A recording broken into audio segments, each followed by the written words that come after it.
Un inotrópico es un agente que aumenta la contractilidad miocárdica, ¿no? Tercero, regular el tono vascular periférico, cuando está muy, digamos, hipotónico, vasodilatador, hay vasopresores, ¿no? Para incrementar, aumentar la resistencia vascular, de esta manera aumentar la presión arterial, ¿no? Y la presión de perfusión tisular. La siguiente diapositiva. Bien, hay una serie de una secuencia, ¿no? El shock causa una inadecuada perfusión de los tejidos. Entonces, esto causa un desequilibrio entre el aporte y la demanda de oxígeno. Em, por lo tanto, disminuye la disponibilidad de oxígeno a nivel celular. O sea, llega poco oxígeno a las células. Aumenta el metabolismo anaeróbico. Incrementa el lactato y los hidrogeniones, causando una acidosis láctica. Eh, en consecuencia, también se produce un incremento del lactato y una acidosis metabólica severa, puede ser, ¿no?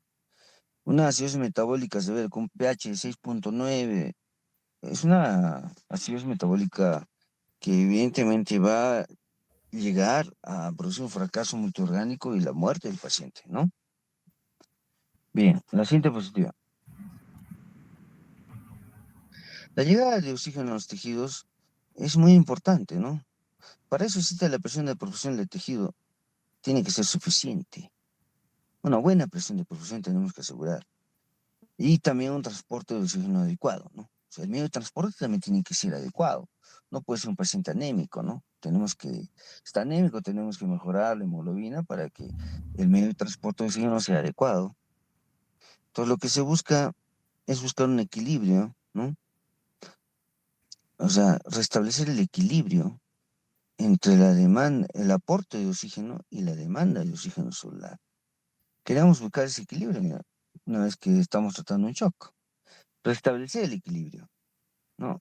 Eh, revertir el metabolismo anaerobio.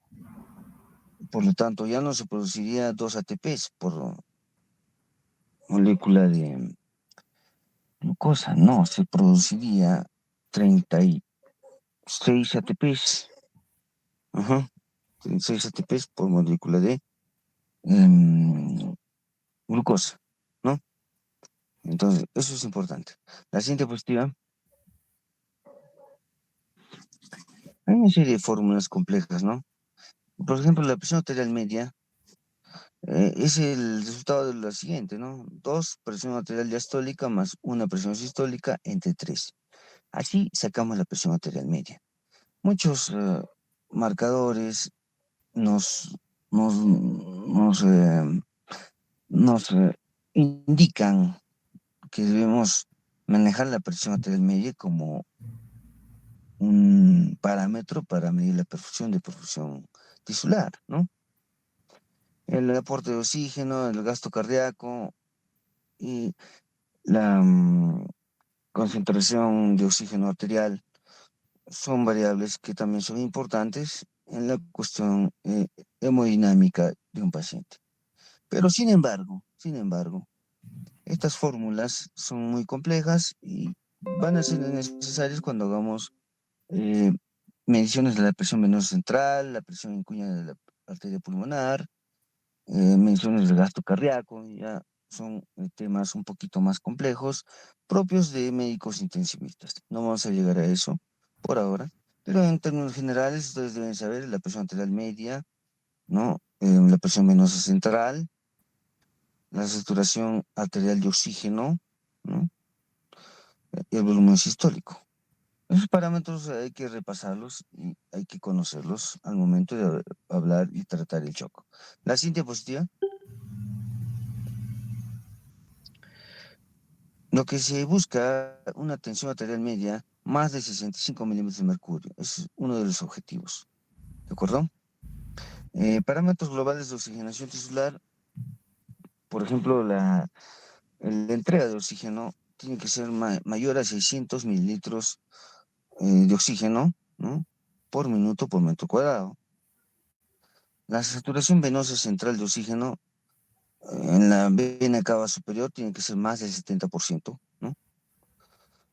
Otros dicen más del 65%. O sea, cuando tomamos un AGA nosotros en la vena cava superior a través de un catéter venoso central, es la saturación adecuada tiene que ser en un 70% a ese nivel, ¿no? Eso significa que hay un adecuado consumo de oxígeno, porque la saturación venosa arterial pues llega a parámetros de más del 90%, 95%, ¿no? Es la saturación de la sangre arterial, de la sangre venosa, en este caso de la vena cava superior, debe llegar al 70% como mínimo, ¿no? Puede ser más, sería excelente. El lactato tiene que reducirse cuando estamos manejando el shock. Esto, cuando mejoramos la presión arterial, el lactato pues mejora la perfusión de los tejidos, el lactato comienza a disminuir, ¿no? Hay parámetros regionales, ¿no? La presión de CO2 de la mucosa de los diferentes tejidos, parámetros un poco todavía que no están bien establecidos, estandarizados, ¿no? Bien, la siguiente diapositiva.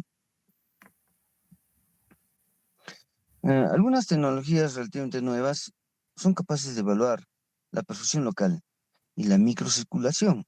Es muy importante esto, señores, porque en el shock lo que buscamos es mejorar la perfusión tisular, pero ¿cómo lo medimos? ¿No? Entonces, también hay una de esas herramientas, la tonometría gástrica, la espectroscopía en el límite de la luz infrarroja y la videomicroscopía. Son definitivamente marcadores indirectos de oxigenación tisular, pero hay que mencionarlos porque se usan en la actualidad. La siguiente diapositiva. En el shock tiene que haber una reanimación hemodinámica. La reanimación hemodinámica sigue basada en conseguir en forma rápida valores de presión de perfusión adecuados, ¿no? O sea, presión de perfusión tisular adecuados. Ese es el objetivo, señores. Y seguir el proceso de reanimación mediante la modificación de variables de transporte de oxígeno, con la intención de conseguir la restauración de valores fisiológicos de la saturación venosa central, ¿no? Así como a la resolución de la acidosis láctica o hiperlactatemia. Vean ustedes, están usando como parámetro la saturación venosa central en la vena cava superior, que hemos dicho que tiene que ser más del 70%, ¿no? Más del 70% para que se pueda ver que se está de alguna manera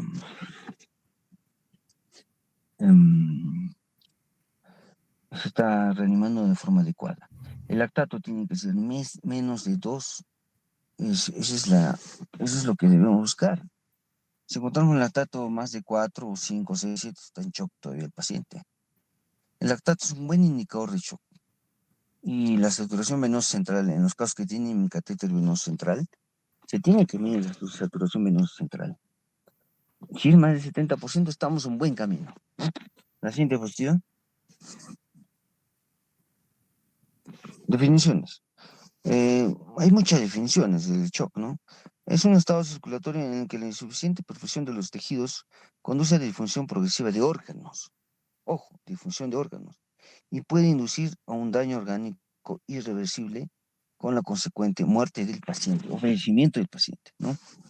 Es importante eso.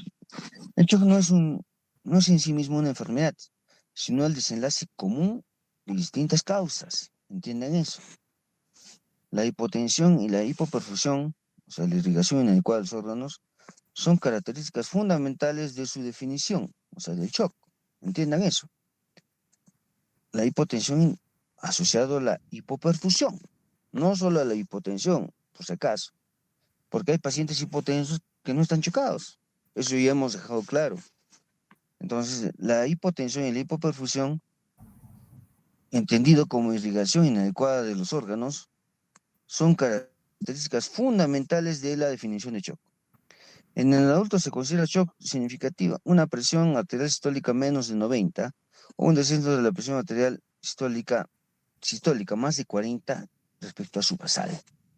Ese dato es importante, ¿no? Ese dato es muy importante, porque la presión menos de 90 no nos garantiza que tenga shock, pero sí una reducción de más de 40 milímetros de su basal. Por ejemplo, si la presión basal es de 150, ¿no? La sistólica, su basal es 150, y llega a 110, es demasiado el descenso. Podríamos pensar que está entrando en un estado de shock, ¿no? Y similar, ¿no? Obviamente que cuando la presión basal es 100 y baja 40, va a haber 60 de sistólica, entonces obviamente va a haber shock ahí, ¿no? Básicamente esto de más de 40, descenso de más de 40 milímetros de mercurio en la sistólica, va para presiones altas. ¿Cuándo vemos que un paciente hipertenso ha hecho shock, por ejemplo? Cuando su sistólica ha bajado más de 40, ¿no? Sin embargo, puede haber hipoperfusión de órganos sin hipotensión marcada. Aquí lo establece, aquí lo aclara, mira. Y puede manifestarse por cambios en estado mental, oliguria o acidosis láctica. El caso de los hipertensos, pues señores, ¿no? La presión de 110, la sistólica, que el ejemplo que les puse, no significa hipotensión, pero teniendo en cuenta su basal y teniendo en consideración también que el paciente está obnubilado, confundido, hace oliguria o una acidosis láctica, entonces ahí encaja el diagnóstico de shock en caso de hipertensos, ¿no? Creo que este tema está quedando claro, ¿no? Entonces yo voy a preguntar esas cuestiones claves, porque ustedes tienen que aprender también a razonar, no solamente a leer y memorizar, no. ¿Listo? La siguiente diapositiva.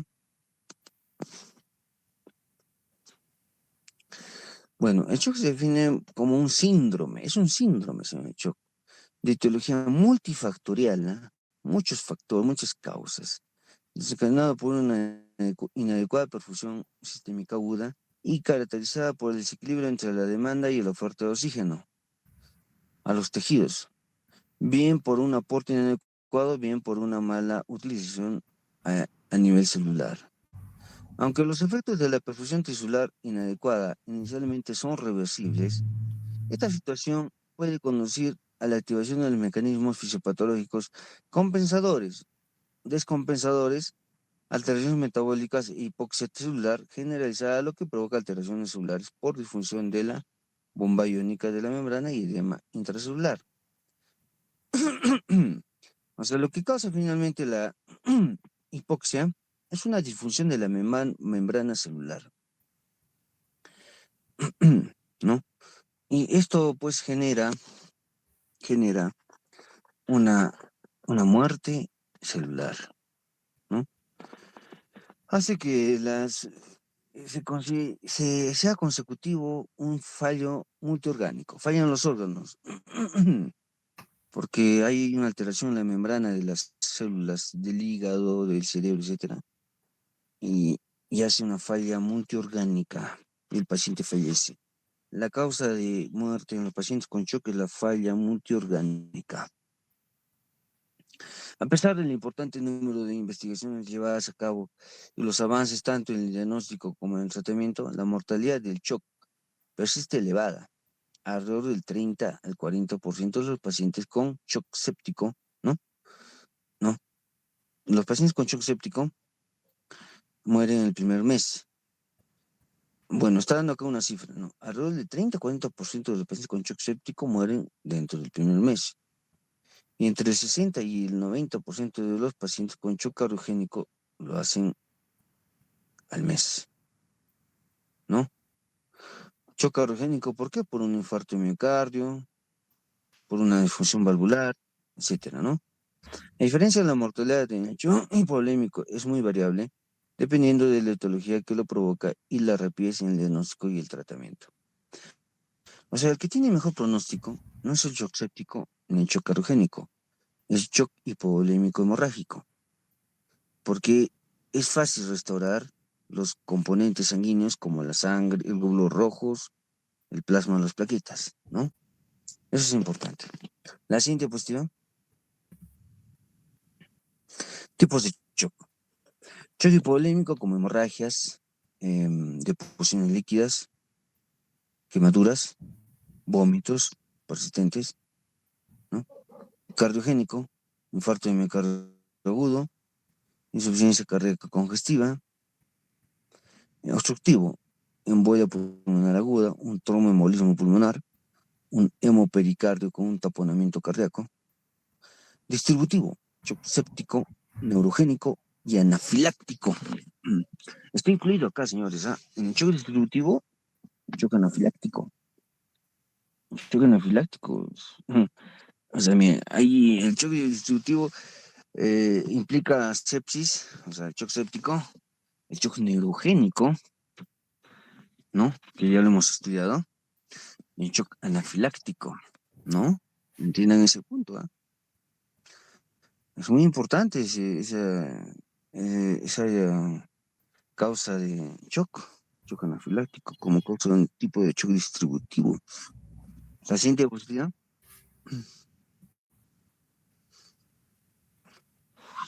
El shock puede producirse por falla primaria de bomba cardíaca como en el shock cardiogénico. La bomba falla. Disminución del volumen sanguíneo como en el shock hipovolémico. Disminución del tono vascular como en el shock distributivo. El tono vascular, o sea, la vasoconstricción, un problema en la vasoconstricción que tiene que estar equilibrada, ¿no? Ahí se produce el shock distributivo, una vasodilatación marcada y una mala distribución del flujo sanguíneo. Y obstructivo, ¿no? En los casos que hemos visto. El anamnesis y el examen físico cuidadoso proporcionan información útil para determinar la posible causa del shock. El monitoreo hemodinámico invasivo y no invasivo permite clasificar y comprender la etiología del shock a través de perfiles hemodinámicos característicos. La siguiente diapositiva. Viendo el shock cardiogénico, el flujo sanguíneo anterogrado es inadecuado a causa de un defecto primario en la función cardíaca. O sea, no hay un adecuado gasto cardíaco, ¿no?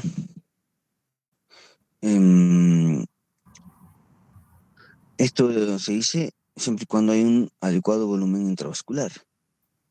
O sea, para ser un shock cardiogénico tiene que haber un adecuado nivel sanguíneo efectivo circulante, un adecuado volumen intravascular. Y recién podemos considerar que ha fallado la bomba. Porque si falla la bomba, el corazón, cuando hay baja volemia, estaríamos hablando de un shock hipovolémico, ¿no creen? Entonces, para que sea shock cardiogénico tiene que haber un adecuado volumen y fallo de la bomba. El patrón hemodinámico típico muestra disminución del gasto cardíaco, presiones de llenado ventricular izquierdo aumentadas, o sea, la presión en cuña de la arteria pulmonar está aumentada, o sea, hay un adecuado volumen, ¿eh? Incremento de la resistencia vascular sistémica hace que el gasto cardíaco sea aún menor, y disminución del trabajo sistólico ventricular izquierdo. Obviamente que es el izquierdo, porque el izquierdo tiene que ver con el gasto cardíaco, ¿no? La arteria aorta y la irrigación a todas las partes de nuestro organismo. La siguiente diapositiva. El shock hipovolémico ocurre por depresión de volumen intravascular, causado por hemorragias, vómitos, deposiciones líquidas, deshidratación o por pérdidas hacia un tercer espacio, como el caso de una obstrucción intestinal, una citis, ¿no? Etcétera, y otras causas, o quemaduras, ¿no? Los signos hemodinámicos son disminución del gasto cardíaco, disminución de la presión de llenado del ventrículo izquierdo, ¿eh? O sea, no hay una adecuada volemia, pues, y aumento de la resistencia vascular sistémica. Aumenta inicialmente la resistencia vascular sistémica de forma reactiva, ¿no? Pero no es suficiente, señores, para una adecuada perfusión tisular. La siguiente diapositiva.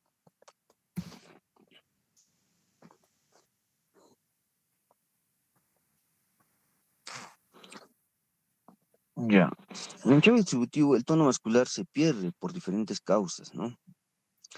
En el shock distributivo, no, el tono vascular está disminuido, hay vasodilatación, y el efecto es una hipovolemia relativa, por esa vasodilatación y esa mala distribución de flujo. El perfil hemodinámico habitualmente es gasto cardíaco normal o aumentado. El perfil hemodinámico habitual es gasto cardíaco normal o aumentado. ¿Entiendan esto? En el shock distributivo, el gasto cardíaco no está afectado, está normal o aumentado el gasto cardíaco. El problema no está en el corazón, el problema está en los vasos sanguíneos que se dilatan en forma exagerada, ¿no? La resistencia vascular sistémica está disminuida porque hay una vasodilatación. La presión del llenado ventricular izquierdo está normal o disminuida porque hay un adecuado retorno venoso hacia el corazón. ¿Mm? ¿Entienden esto? En el shock distributivo, la presión del llenado ventricular izquierdo puede estar normal o disminuido. En el shock distributivo, es el shock séptico, por ejemplo, ¿no? La forma más común de este tipo de shock es el shock séptico. Otras formas de shock son el anafiláctico, ¿no? La insuficiencia suprarrenal aguda, miren, ¿eh? Incluso la insuficiencia suprarrenal aguda puede causar un shock distributivo, señores, ¿no? ¿Entienden ese detalle? Y el shock neurogénico. Ya lo hemos estudiado, el shock neurogénico, ¿no? La siguiente cuestión. Fisiopatología del shock obstructivo. La principal característica del shock obstructivo es la obstaculización del llenado cardíaco adecuado o de la salida de la sangre del corazón. O sea, dos factores ahí. No hay un adecuado llenado de las cámaras derechas del corazón porque hay un obstáculo que puede ser sangre en el caso del hemopericardio, ¿no? Del taponamiento cardíaco. Hay una obstaculización al llenado del cardíaco adecuado. El perfil hemodinámico se caracteriza por disminución del gasto cardíaco, obviamente, ¿no? No hay un buen llenado miocárdico. Aumento de la resistencia vascular sistémica. En forma reactiva, el organismo trata de liberar adrenalina para incrementar el gasto cardíaco, pero no es suficiente, no es suficiente. Y presión de llenado ventricular izquierdo variable. Cuando se sospecha de ataponamiento cardíaco, un signo importante es una disminución de más de 10 milímetros de la presión arterial sistólica durante la inspiración. Eso se llama pulso paradójico, ¿no? Esto es importante, este pulso paradójico, señores, ¿ah? O sea, el taponamiento cardíaco, uno de los signos es la disminución de 10 milímetros de la presión arterial sistólica durante la inspiración. Eso se llama pulso paradójico. Normalmente no debe existir eso. El pulso paradójico, ¿qué es? Es la reducción de la presión arterial sistólica de más de 10 milímetros de mercurio durante la inspiración. Es un signo precoz de taponamiento cardíaco, ¿no? Otra forma de shock obstructivo son el neumotórax a tensión de embolia pulmonar masiva, ¿no? Hemos visto esto, ¿no? Entonces, es importante ver esta situación. ¿Qué causas tenemos acá como shock obstructivo? Shock obstructivo, mejor dicho, ¿no? Hay una obstrucción a la producción del gasto cardíaco. La siguiente diapositiva. El cuadro clínico que ya lo hemos visto. Hipotensión arterial, que no es, digamos, un marcador fidedigno de shock. Cianosis, llenado capilar lento, hipotermia, trastornos del nivel de conciencia, oligoanuria, taquicardia, taquimia. Siguiente. Manejo sin nivel de complejidad y capacidad resolutiva nivel 1. Medidas generales. ¿Ustedes qué van a hacer? El objetivo terapéutico es alcanzar una presión arterial sistólica por encima de 90 milímetros de mercurio. Es un objetivo terapéutico. Una adecuada oxigenación y lograr una diuresis horaria de 30 a 50 mililitros por hora. Esto es uno de los objetivos cuando van a encontrar otros pacientes en periferia y están chocados, van a tener que, por ejemplo, una hemorragia posparto. Su objetivo tiene que ser llevar la presión sistólica a más de 90, adecuada oxigenación con una saturación más de 90, y una diuresis horaria más de 30 a 50 mililitros por hora, o si hablamos de kilo peso, más de 0.5 mililitros por kilo de peso por hora, ¿no? Bien, entonces aquí vemos que las medidas generales colocar al paciente en decúbito dorsal con las piernas elevadas. Esto se llama posición de Trendelenburg, ¿no?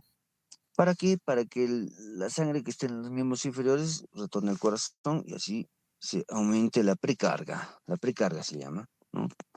La presión en cuña del arterio pulmonar se llama precarga.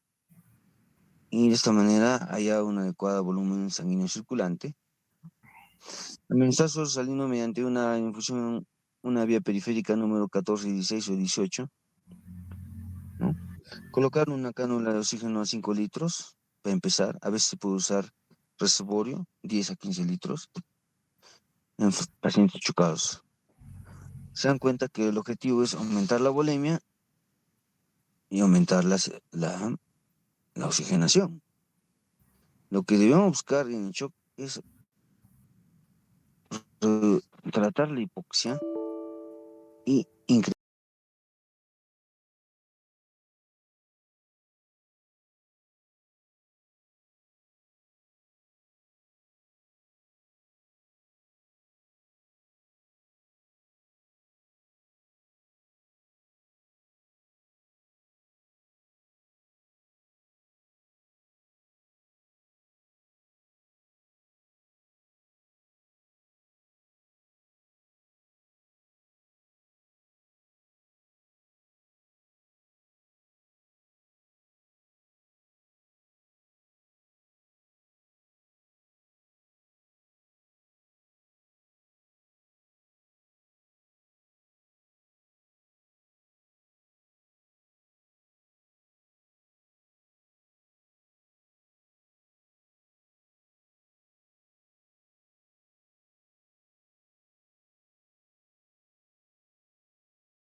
un infarto de miocardio ST elevado, ¿no? Sino precoz de infarto.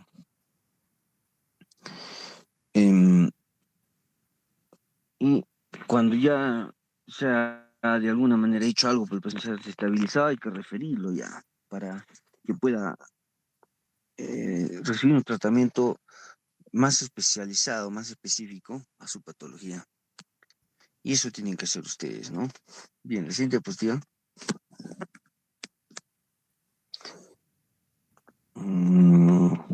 Además de medidas generales, se habla acá en nivel 2 de la unidad de trauma shock. La oxigenoterapia a alta concentración mediante una máscara sobre 15 litros, ¿no? Es lo ideal. Y si no mejora con esta medida, lo que cabe es una intubación endotraqueal y el uso de ventilación mecánica.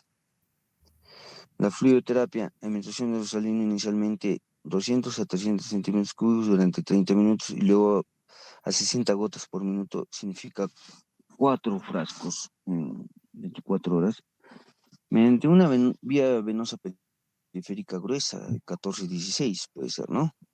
De evaluarse la presión arterial, todas las funciones vitales, la diuresis incluida, ¿no? Una vez que hemos hecho la fluidoterapia y vemos que no hay respuesta, entonces recién se usan los vasopresores, señores, ¿no? Y también dice acá, ¿no? Se colocará un catéter venoso central para la administración racional de fluidos. Se utilizará un reto de fluidos y además se administrará por cada 2 litros de suero salino una unidad de coloides o expansores sanguíneos.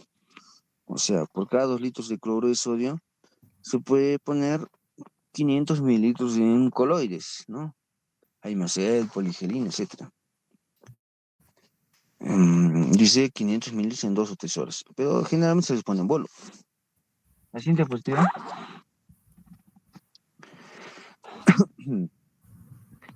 Bien, fármacos inotrópicos. Que contribuye a la inestabilidad, si continúa la inestabilidad hemodinámica a pesar de la fluidoterapia mediante el uso de cristaloides y coloides, debe iniciarse la administración de fármacos vasoactivos. La dopamina, ¿no? La dopamina tiene 3 dosis. Una dosis se puede empezar con 5 microgramos por kilo por minuto o de esta con bombas de infusión, ¿no? Generalmente se titula, se hace un preparado, ¿no? En el cual cada mililitro equivale pues a la infusión, ¿no? 5 microgramos, 10 microgramos, 15 microgramos por kilo por minuto. La alimentación es continua y se modificará de acuerdo a la respuesta hemodinámica. La dosis máxima de dopamina es de 20 microgramos por kilo por minuto. Debe ser aplicada por vía venosa central, no por vías periféricas, sino por un catéter venoso central. La dobutamina. La dobutamina generalmente es un elemento, es un fármaco inotrópico principalmente. Tiene un efecto adverso que es la hipotensión, ¿no? Por eso que generalmente se asocia dopamina con dobutamina. La dopamina tiene un efecto predominantemente vasoconstrictor y la dobutamina es inotrópico, o sea, aumenta la contractilidad miocárdica, aumentando el gasto cardíaco, ¿no? Hay otro fármaco, bueno, la dosis de dobutamina es de 2.5 microgramos por kilo por minuto hasta 10 microgramos por kilo por minuto, dependiendo de la respuesta en gasto cardíaco. Y como lo vemos, evaluando a través de la diuresis, la perfusión tisular, el nivel de conciencia, etcétera, ¿no? La norepinefrina es el vasopresor ideal, el más efectivo de todos. Dosis de 0.1 microgramos por kilo por minuto hasta 15 microgramos por kilo por minuto. En bomba de difusión continua, hay veces en las cuales se puede utilizar simultáneamente varias drogas. Por ejemplo, podemos usar norepinefrina y dobutamina. La dobutamina aumenta el gasto cardíaco, la norepinefrina es vasopresor. O podemos usar dobutamina y dopamina, como ya les expliqué. La siguiente diapositiva. Tratamiento etiológico, ¿no? Simultáneamente, a medida que vamos tratando, vamos buscando la causa, ¿no? Para determinar qué tipo de choque estamos manejando. Si es hipovolémico, nos enfocaremos más en la parte de fluidos. Si es cardiogénico, nos enfocaremos más en ver qué es lo que ha pasado con una ecocardiografía para ver qué ha pasado en una disfunción valvular, hay un infarto de miocardio, etcétera, ¿no? Un choque obstructivo o un distributivo, ¿no? Es importante ya a medida que vamos tratando ir identificando la causa. En el caso de sepsis, shock séptico, se recomienda un uso racional, pero también un uso adecuado de los antibióticos. No vamos a empezar un shock séptico a un paciente que se está muriendo por una infección, no vamos a usar solamente ceftriaxona, o no vamos a usar una gentamicina, una micacina solamente, ¿no? El paciente se está muriendo y vamos a empezar con ceftriaxona, luego ceftazidima, luego meropenem. No, pues señores, no, ¿dónde está la lógica? Ahí no aplica esa lógica que tienen muchos médicos. No, hay que respetar la antibiótico-terapia, que primero lo básico, luego hay que subir. No, señor, el paciente se está muriendo. ¿Vas a esperar que se muera para cambiar el antibiótico? No, pues tienes que darle desde el inicio lo que tú veas conveniente de acuerdo a tu criterio. Si es una sepsis por una neumonía severa, Tienes que darle pues un antibiótico o doble cobertura antibiótica, tratando de cubrir todos los microorganismos posibles, gram positivos, gram negativos, anaerobios, etc. Puedo usar meropenem vancomicina, por ejemplo, ¿no? Entonces es importante.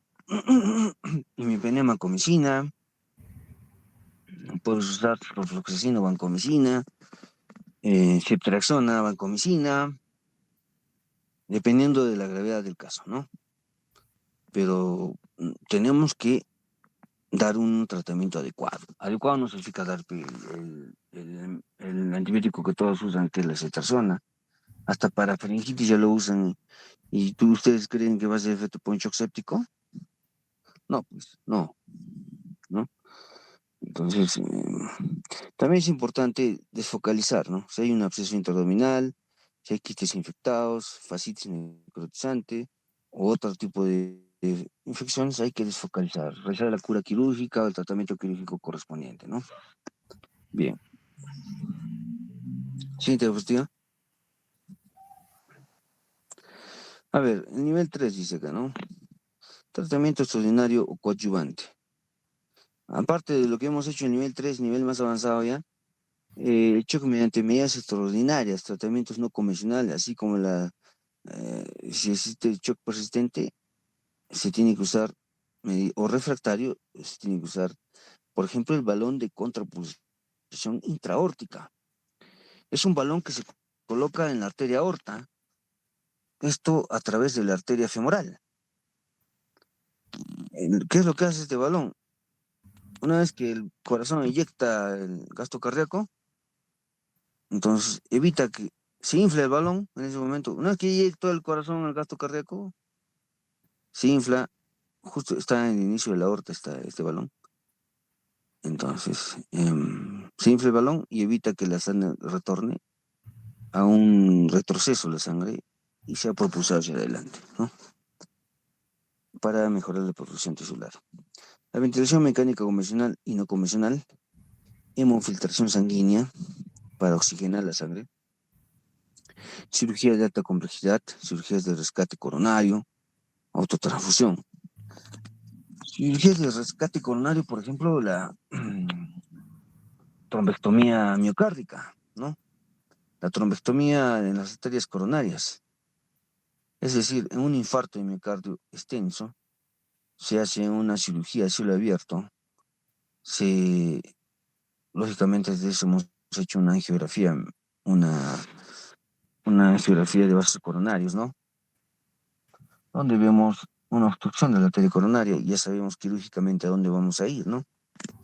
En este caso, usamos pues una cirugía a cielo abierto para cortar la arteria, sacar el trombo y permeabilizar el vaso sanguíneo.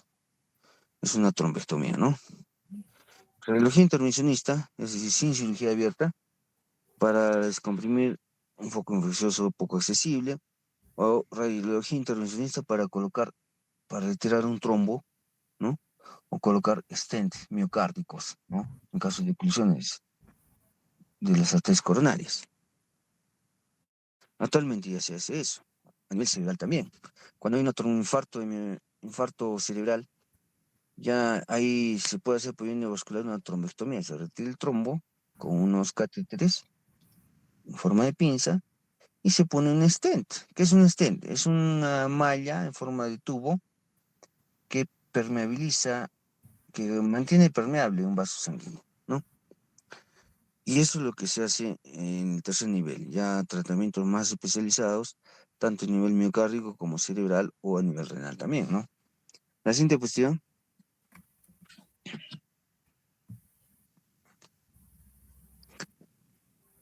Bien, ya hemos visto, ¿no? Paciente en shock, unos insuficiencia respiratoria, dar oxigenoterapia, soporte ventilatorio. Cuando hay insuficiencia circulatoria, un reto de fluidos, medir la presión venosa central y dar inotrópicos o vasopresores. Insuficiencia renal, dar fluidos diuréticos o diálisis. Insuficiencia cardíaca, digitálicos, antiarrítmicos, nitratos orgánicos. Insuficiencia hepática, soporte. Hemorragia digestiva, productores de mucosa. Trastornos hematológicos, soporte transfusional. insuficiencia suprarrenal, corticoides, fluidoterapia, insuficiencia venosa profunda, profilaxis de tromboembolia, ¿no? Son medidas específicas. La siguiente, por favor. El reto de fluidos, ¿no? Acá dice, ¿cómo se hace el reto de fluidos? Un reto de fluidos es lógicamente un bolo de fluidos. Se da 200 bolo de cloruro, de lo que sea, ¿no? Poligelina, etcétera. Si con eso responde la presión, excelente. Seguimos, podemos dar otro reto más, etcétera. Mm, Entonces, en pacientes gerontes o con enfermedad cardíaca o pulmonar, el reto tiene que ser de menor cantidad, 106, porque si no se hacen una sobrecarga y fallecen. La regla del 2,5, dice, usando PVC, ¿no? A ver, ¿qué es lo que dice acá? Si la presión venosa central es menos de 2, se debe repetir el reto basal, o sea, 200 mililitros más. Si la PVC está entre 2 y 5, se debe esperar 10 minutos, dice, ¿no? Luego de esos 10 minutos medimos la PVC. Está más de 5, suspendemos el reto. Pero si está menos de 2, repetimos el reto, ¿no? Entonces, si la presión venosa central está menos de 2, dale un reto. Si está más de 5, ya no podemos darle más. Podemos darle un poco dependiendo del paciente. Pues cada paciente hay que individualizarlo. Pues un paciente que sea hipovolémico y a la vez sea cardíaco, tenga un problema de insuficiencia cardíaca, entonces no podemos dar mucho volumen, ¿no?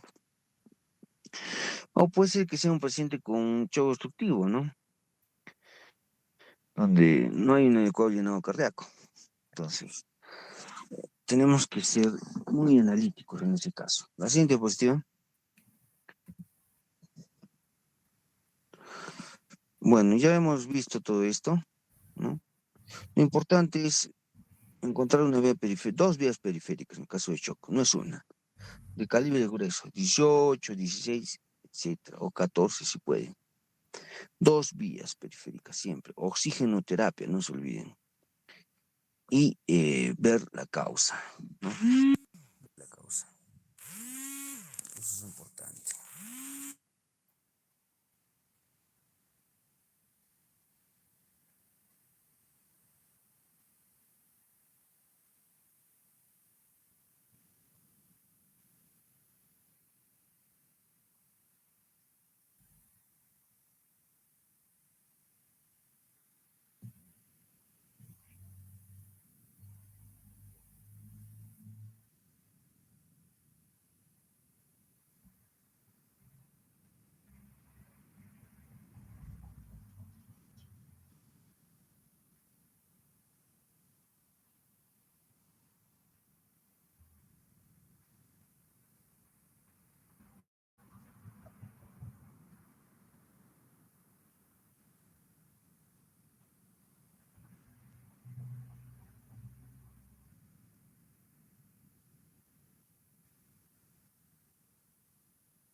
Bien, entonces, continuando. Em, lo importante en el choque hipovolémico es revertir la inestabilidad hemodinámica, ¿no? Entonces es importante los parámetros que yo les indicaba. Estos son algoritmos que hay que seguirlos, ¿no? Siguiente diapositiva. Basándonos en lo que yo ya les he indicado, ¿no? Cómo es que tienen que ser los retos, la saturación venosa central de la vena cava superior tiene que ser más del 70%, la diuresis más de 0,5 mililitros por kilo por minuto, tiene que mejorar el llenado capilar, tiene que mejorar el nivel de conciencia, son indicadores de que el shock está siendo revertido, ¿no? La siguiente diapositiva. En shock cardiogénico, evidentemente va a requerir el uso de drogas inotrópicas y vasopresoras. En casos extremos, balones de contrapulsación intraórtica o a veces una cirugía a cielo abierto o intervencionismo, ¿no? Para aperturar la arteria coronaria que se ha obstruido. La siguiente diapositiva. Tratamiento específico chocarogénico. Ya pues es un tratamiento que requiere una serie de estudios y una serie de conocimientos más avanzados, ¿no? Pero tenemos que nosotros tener una idea general de lo que se hace, pues, ¿no? Ya actualmente se hace el balón de contrapulsación aórtica, incluso trasplante cardíaco, forma de emergencia, colocación de bombas cardíacas artificiales, o sea, corazones artificiales, ¿no?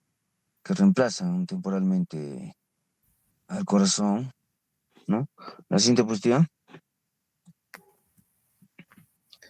En shock obstructivo, en el shock obstructivo tenemos que ver que es importante identificarlo plenamente. Para esto van a necesitar todos los signos, ¿no? El pulso paradójico, la tríada de Beck. También tenemos que ver que es importante estudio de imágenes al costado de la cama del paciente, ¿no? Por ejemplo, una ecocardiografía, ¿no? En el corazón, ¿qué vemos? Ahí vemos cómo está el gasto cardíaco, ¿no? Cómo está la fracción de eyección ventricular. Y si hay un hemopericárdico causando un taponamiento cardíaco, también lo vemos, ¿no? Bien, la siguiente diapositiva. En el shock obstructivo ya les he mencionado, el tratamiento tiene que ser pues orientado a tratar la causa. En este caso, en el caso del neumotórax, atención, hay que hacer la evacuación del aire que está en el causante del neumotórax, ¿no? Una forma simple es una aguja en segundo espacio intercostal en línea medio clavicular, descomprime el aire. O un drenaje torácico, ¿no? ¿No? Eso se hace. Y en el taponamiento miocárdico, por eso se puede hacer una pericardiocentesis con extracción de la sangre o extracción de la pus, a veces. Hemos tenido casos nosotros de pus, en caso de tuberculosis miliar. Hemos sacado secreción purulenta del miocardio a través de una punción a nivel del apéndice sifoides del esternón.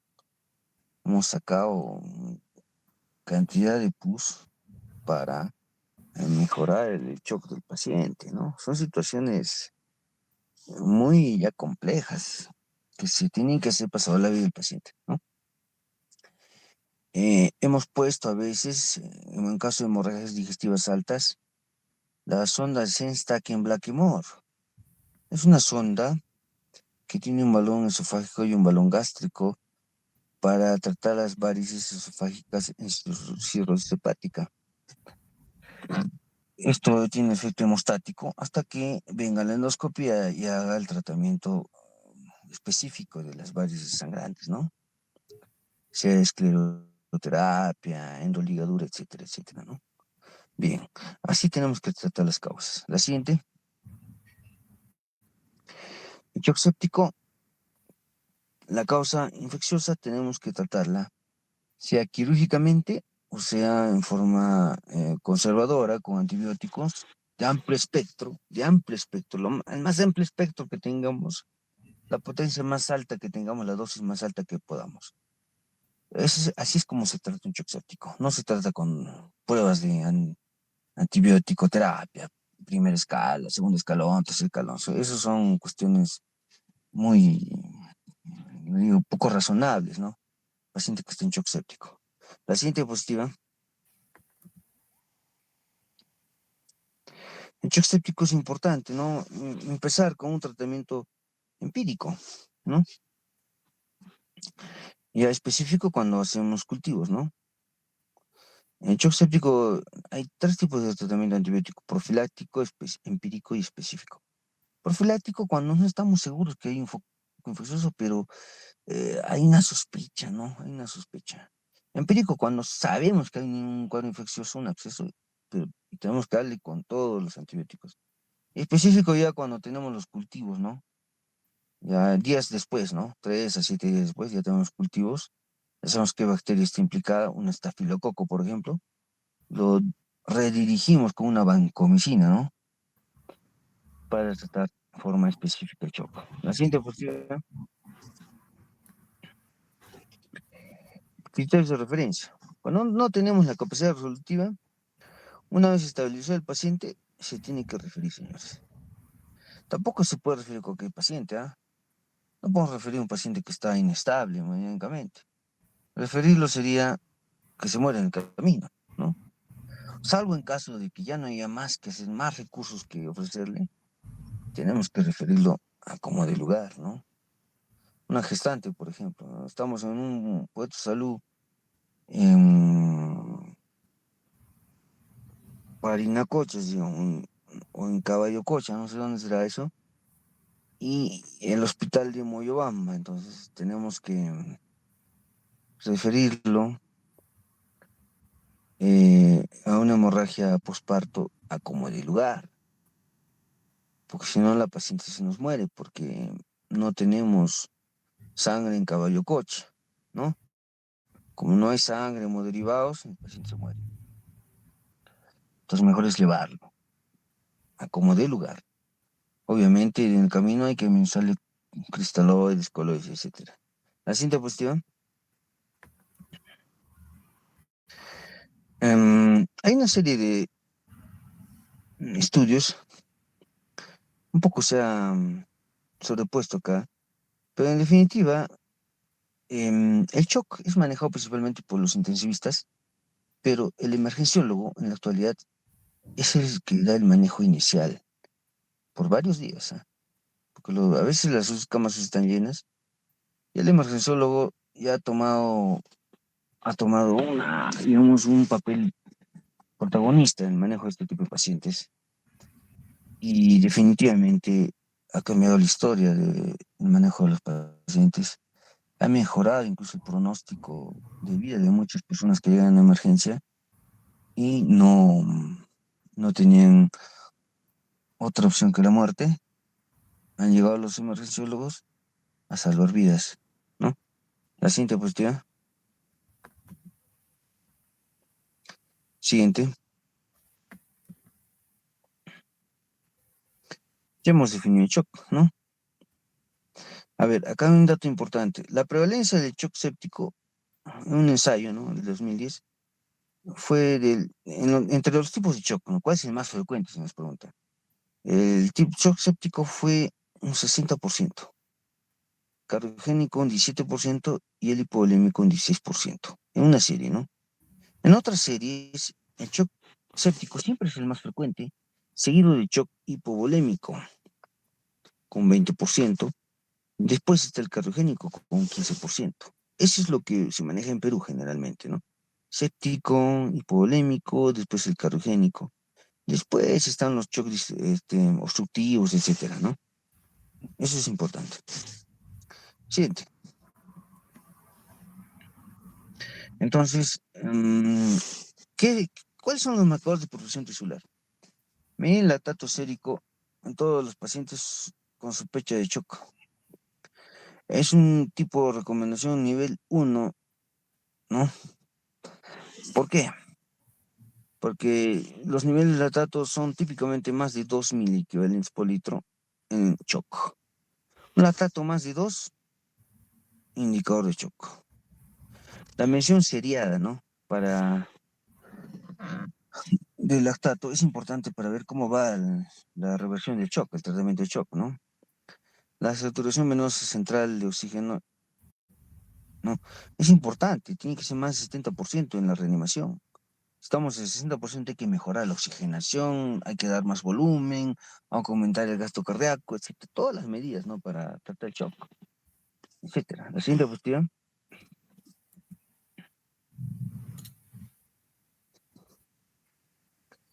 Bien. Uno de los mejores marcadores es la clínica. El nivel de conciencia, el llenado capilar, la diuresis, ¿no? Entonces, mm, y tomemos en cuenta el nivel de lactato y la saturación venosa central como ya indicadores de cómo va el manejo del shock, ¿no? La siguiente cuestión. Siguiente. Ya hemos definido esto. Siguiente.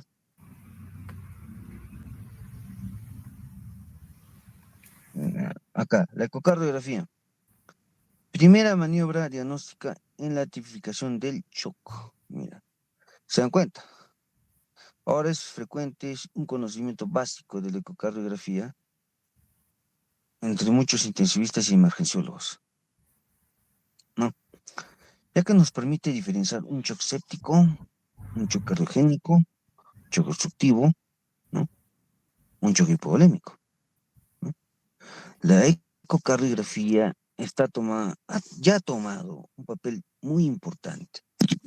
Otra cosa que en Puno y en otras regiones todavía no, no lo utilizan.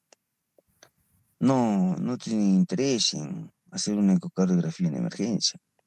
La ecografía es muy importante. Los ECOFAS, las ecografías rápidas de emergencia, ¿no?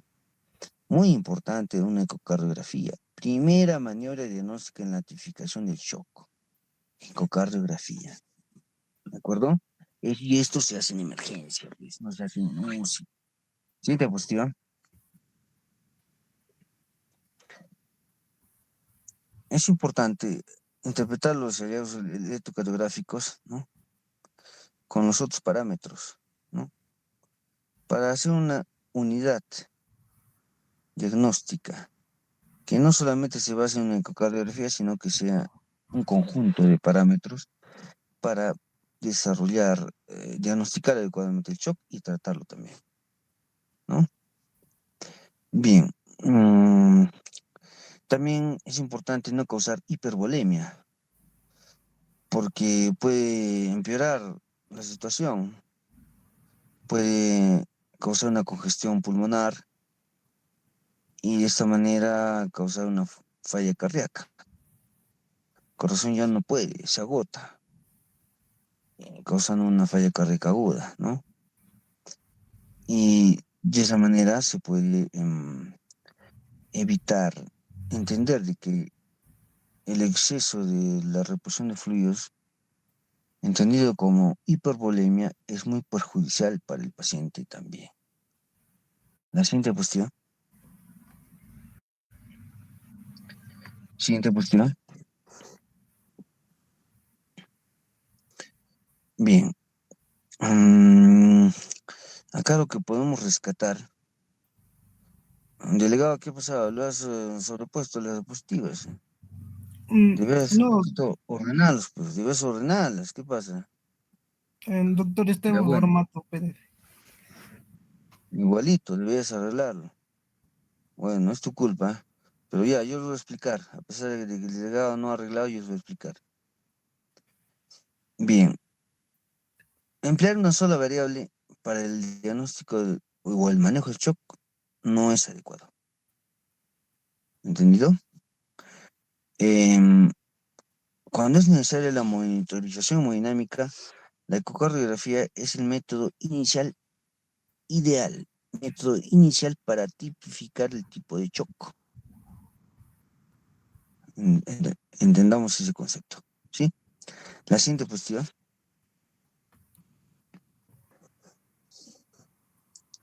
Se recomienda individualizar el objetivo de presión arterial durante la resucitación del shock, dice, dependiendo de la edad del paciente, de sus comorbilidades, etcétera. Se recomienda algo general como una presión arterial media de 65 milímetros de mercurio, como estándar, ¿no? Mantener por encima de ese valor. Sugiere tolerar un nivel de presión arterial más bajo en pacientes con sangrado activo, que no ha sido controlado, ¿no? Sin trauma craneal, por ejemplo. Porque hemos visto que en el trauma craneal grave, la hipoperfusión permisiva puede causar más daño cerebral, la injuria secundaria, ¿no? La injuria secundaria está dada por hipotensión y hipoxemia, ¿no? Entonces no podemos hacer hipotensión permisiva en pacientes con T grave, que tienen hipoperfusión, que evidentemente hemos visto que existe pues una hipoperfusión, puede causar una injuria secundaria, que se pone un solo pico de hipotensión en un paciente con T grave, incrementa la mortalidad, ¿no? Se sugiere un objetivo de presión arterial media mayor en pacientes con shock séptico, dice, ¿no? Y con historia de hipertensión arterial, ¿no? Obviamente, porque su presión basal es mayor, ¿no? Y descensos por más de 40 milímetros de mercurio, pues da un estado de shock. La siguiente diapositiva. Recomiendan un tratamiento precoz incluyendo la estabilización hemodinámica y el tratamiento etiológico del shock. O sea, todo precoz se recomienda ahora. El uso de antibióticos, el uso de inotrópicos, vasopresores, todas las medidas que están a nuestro alcance para salvar la vida del paciente. Y una vida es una vida, señores. Y cuando tú salvas una vida y ves que ese paciente se ha despertado, se ha recuperado, es una satisfacción inmensa que no tiene ningún precio, ningún valor que lo pueda reemplazar. Bien, recomiendan no administrar inotrópicos por la sola presencia de difusión cardíaca. Tenemos que ver muchas variables para inotrópicos, ¿no? Importante es eso. La siguiente. Uche, delegado no releva nada, pero ya no importa. Recomiendan la medición del gasto cardíaco y el volumen sistólico para evaluar la respuesta a fluidos con inotrópicos, ¿no? Es importante esto. Tiene que haber reevaluaciones periódicas, secuenciales, del estado hemodinámico durante el shock. La siguiente diapositiva.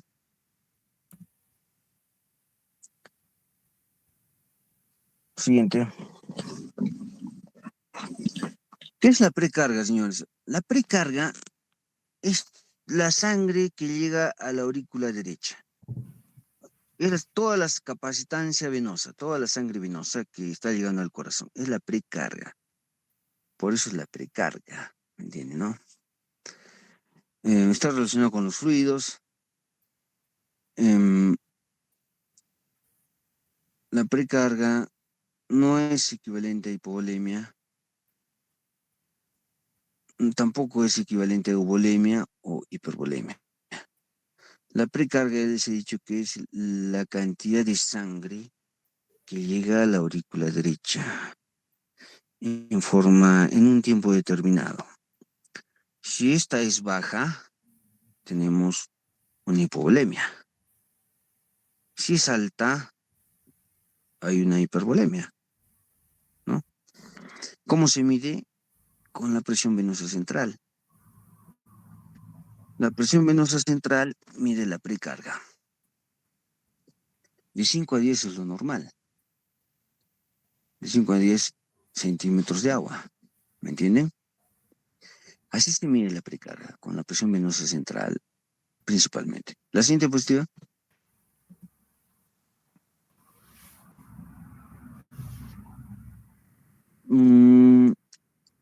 Hay mucho de la precarga, dos marcadores, la presión venosa central y la presión de enclavamiento del arterio pulmonar. Esos dos valores son los más importantes que ustedes deben saber. Hay también índices dinámicos, estáticos, Los estáticos, lo que les he dicho, pero los dinámicos también hay, pero no son aplicables, ¿no?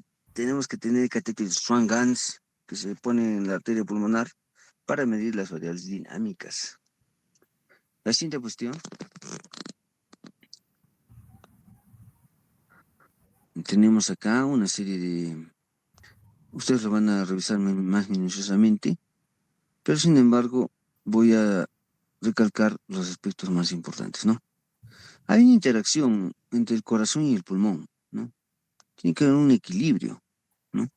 Porque si sobrecargamos al corazón de líquidos, el que va a sufrir las consecuencias es el pulmón, porque el corazón derecho, pues recoge la sangre venosa de los pulmones. Cuando el corazón no funciona la bomba miocárdica, hay una congestión retrógrada, una congestión pulmonar. Hay una interrelación marcada, ¿no? Bien, la siguiente.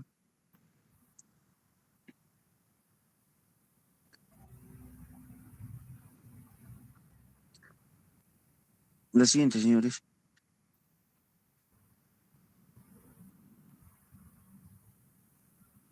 La siguiente.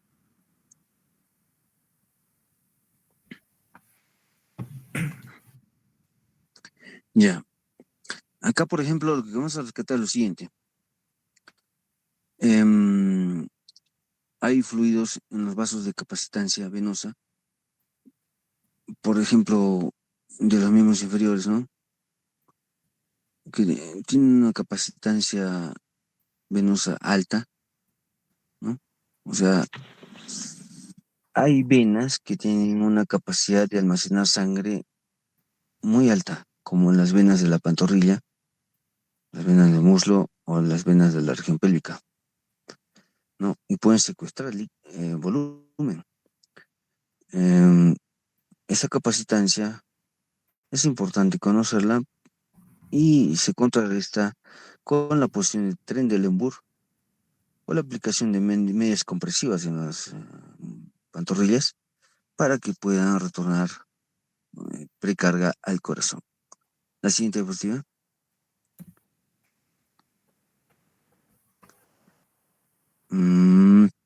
Aquí hay muchas recomendaciones, pero vamos a rescatar algunas que son muy importantes y que son muy útiles para ustedes, ¿no? Es importante, es importante determinar el estado de volemia del paciente, si hay hipovolemia, hipervolemia o euvolemia, ¿no? Y ver si hay respuesta a fluidos, ¿no? Si hay respuesta a fluidos del shock. O sea, muchos pacientes con shock responden rápidamente a los fluidos. Entonces, estamos hablando de un shock hipovolémico que ha sido tratado rápidamente, ¿no? Que no ha sido grave. Un shock séptico que no ha sido grave, ¿no? Bien, la siguiente diapositiva. Siguiente. Em, el papel del catéter de la arteria pulmonar, el catéter de Schwann-Ganz que les decía, es muy importante, es histórico, ¿no? Este catéter, para medir cómo está el gas. Primero la precarga, y en base a eso ver cómo está funcionando el corazón. Si esta presión en cuña de la arteria pulmonar aumenta, significa que el corazón no está funcionando bien, ¿no? Hay un problema cardíaco. Si vemos que esta presión es baja, significa que el corazón está funcionando bien, pero no hay una adecuada precarga, no hay un adecuado volumen sanguíneo, ¿no? Entonces, eso es importante. Entendamos nomás en ese modelo del shock cardiogénico y del shock séptico. En el shock cardiogénico, la presión de la arteria pulmonar está aumentada porque el corazón no puede bombear la precarga, entonces se congestiona la arteria pulmonar y aumenta la presión. En el caso de shock hipovolémico o hemorrágico, la presión de la arteria pulmonar está baja, porque el corazón está funcionando, tratando de bombear todo lo posible, pero el volumen circulante, la volemia, es baja. Hay una hipovolemia. Eso rescatémoslo en este punto. La siguiente diapositiva.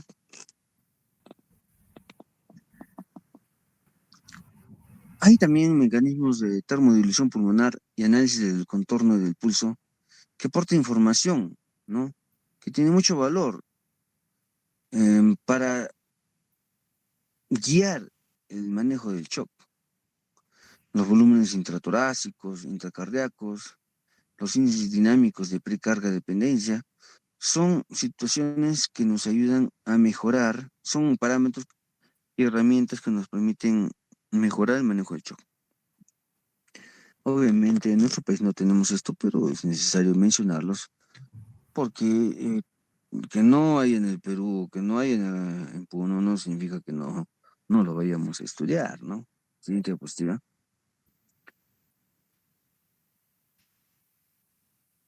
Dice también la ecocardiografía puede ser empleada de forma secuencial en la evaluación de la función cardíaca en el shock. Secuencial, no solo una vez, sino varias veces. No se recomienda, dice, el uso del catéter en la arteria pulmonar en todos los tipos de shock. No. Se utiliza el catéter del arteria pulmonar en pacientes con shock refractario, dice. Refractario o que no responde a la terapia convencional, ¿no? Ahí se emplea el catéter del arteria pulmonar. Eso es importante. El uso de la termodilución transpulmonar o del catéter en la arteria pulmonar en los pacientes con shock grave, especialmente si se asocia al síndrome de dificultad respiratoria adulta, el SDRA, es muy importante, ¿no? Es muy importante. Siguiente. Vamos. La siguiente. La microcirculación, ¿cómo la medimos, no? Una microvideoscopía para ver la microvascularización. Es importante, pero no tenemos actualmente esas herramientas. Nos vamos a basar del lactato en la saturación venosa central de la vena cava superior. ¿Sí? Retroceda un poquito. O sea, ¿cómo monitorizamos la microcirculación? Lo único que se nos puede ser útil es el lactato.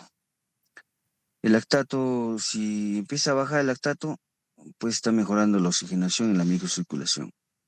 Si la saturación venosa central está más de 70, está mejorando la circulación en esa red que se llama microcirculación, ¿no? De los órganos. La siguiente diapositiva, la siguiente. Tras revisar brevemente la situación en el campo, los autores concluyen que la declaración de que sugieren que el empleo de los dispositivos disponibles de monitorización de la microcirculación con fines experimentales únicamente, o sea, no hay todavía algo aceptado clínicamente para uso en humanos, ¿no? La microcirculación todavía está en etapa de experimentación. La siguiente diapositiva. El equipo de trabajo. Tiene que haber unidad de traumashock, unidad de cuidados intensivos,